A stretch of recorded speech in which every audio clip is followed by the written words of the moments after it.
Hi guys, it is Jenny James. I am hiding away in my bedroom right now because my kids are still awake and my husband has them and who knows what's going to happen. So let me go ahead and do this really quick.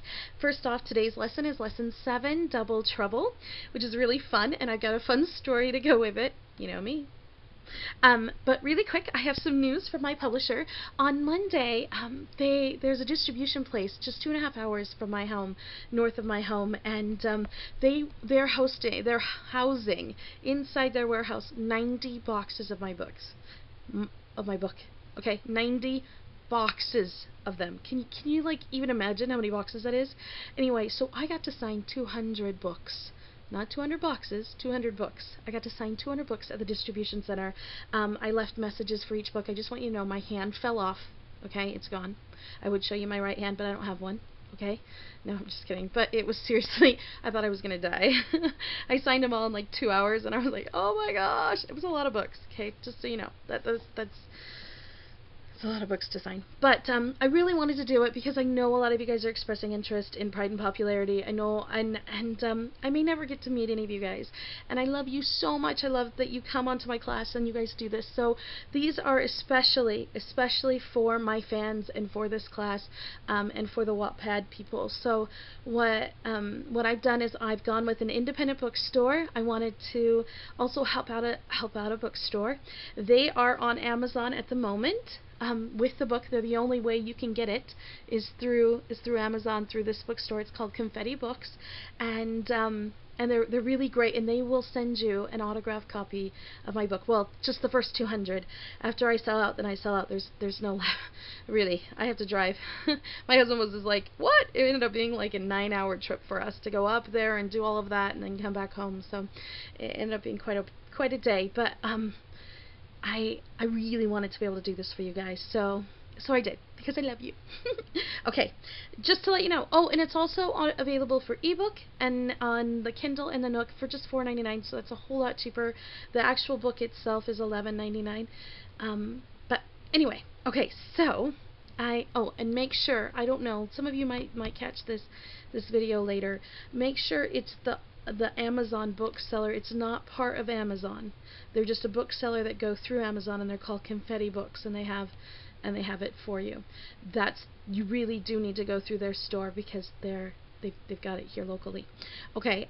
Anyway, so the story, Double Trouble, right? Okay, so I like totally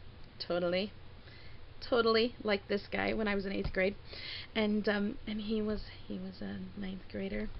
Anyway, and so me and a group of my friends were like walking down the mall, and we were actually talking. His name was Jeremy, and we were actually talking about Jeremy.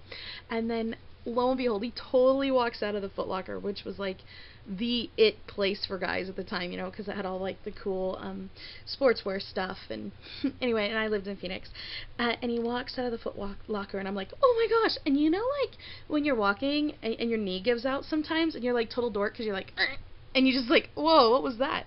And you kind of like stand back up, and you're like, okay, that was weird. And then anyway, so I was like walking, and he like walks right. He's like ready to walk. He's with a group of guys too, and they're gonna walk past us, and I'm like totally making eye contact with this guy because I'm like, oh hey, right? Like totally making eye contact with this guy, and he's like kind of grinning at me. He's like, okay, you have to imagine I was like cute when I was in 8th grade. Okay, now I'm like a mom and I have a bunch of kids, but you have to imagine me cute. So anyway, so he was like looking at me, and he was like, yeah, and I was looking at him, and I was grinning. Well, okay, hello, not one knee, but both knees gave out on me. No joke, okay? I like totally went, okay, and then like landed seriously on the ground. And I don't know if you noticed from the last story, I'm not exactly a graceful faller. Like there's other people in the world who are like, and then they land perfectly, and their like dress floats around them, and their hair's like doesn't even move. No, I like take out small children, random buildings. Yeah, when I fall, it's ugly. It's ugly. So I like totally biff it. but it hurts because I lose both my knees, and I'm just like, whoo, and I like basically face plant it on the mall tile, okay, and not only did it like go sprawling, like my bags, everything goes sprawling. I've taken up down a couple of my friends, and this guy, when I looked back up, he was like totally laughing and like, oh my gosh, she's so weird, and he like takes off, and I'm like, oh my gosh. Like, out of all the times in the whole entire world, I just want you to know, both knees have never, ever, ever gone out on me. Ever. Ever. Since then, before then, ever. Just that moment. And I guess, literally, he's one of those guys that brings me to my knees, apparently. I have no idea.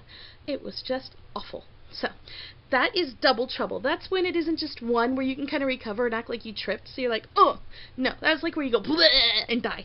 So, in your manuscripts, we need to watch out for double trouble. A lot of you guys, a lot are using repeat words, and they're I'm not talking about the or I or me or anything like that. I'm talking about he seemed so happy, he seemed wonderful, it was so wonderful to see him so happy. Everything seemed perfect. So you're like, seem. Okay, it's too much. Really try and use different words in place. So go through, and every author does this. I have a lot of double words. Sometimes it's just inevitable. But it drives me nuts. Every time I see them, I'm like, my brain totally skizzle-skirps, and I'm like, that's a double word, that's a double word. But you can't think of another one to replace it with. It just won't work.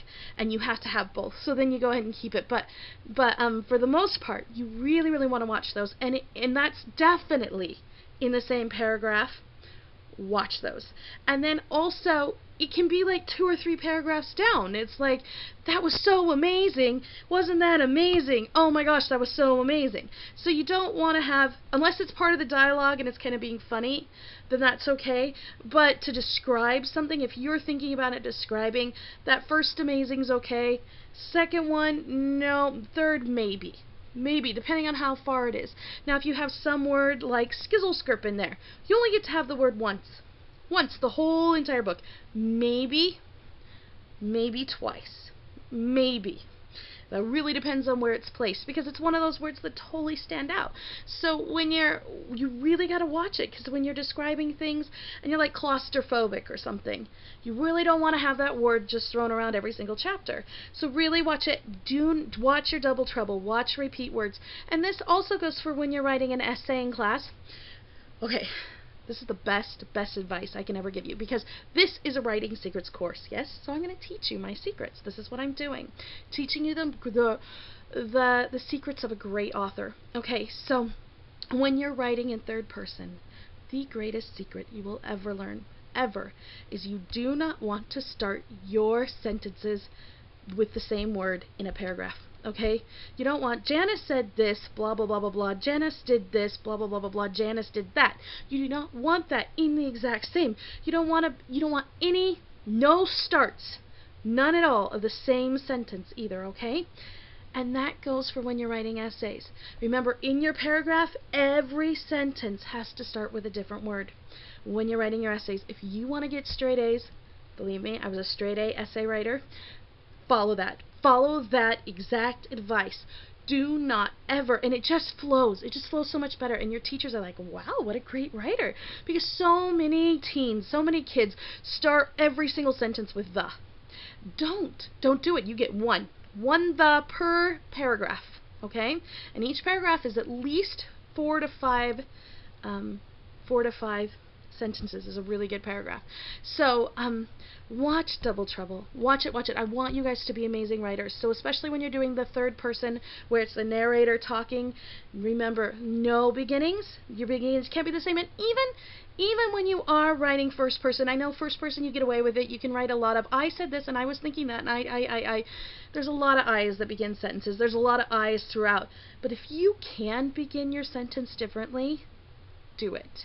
It just makes your writing stronger. Okay?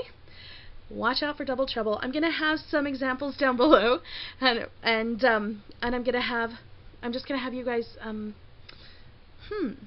Anyway, I'll come up with a home fun assignment as I put the lesson together. I'm not sure what I want you guys to do yet. something, because you guys had a really easy one last week. Anyway, I hope you have a great week. Watch out for your double trouble. Watch out for those repeat words. Definitely go through your manuscript and fix those. And if you read out loud, you're going to catch them better. That's also a great way to tell if your book is working, if your manuscript is working. Read it out loud. Read a couple of pages out loud. You can do it just to yourself. And if you're just getting hung up on places like and your tongue can't get the words out, that means you need to reword those. And so just make sure as you go through, that's another secret I do though, and just make sure everything runs smoothly. You guys are already getting stronger. I see how much you are progressing. Anyway, it was great talking to you. I will see you next week. Bye!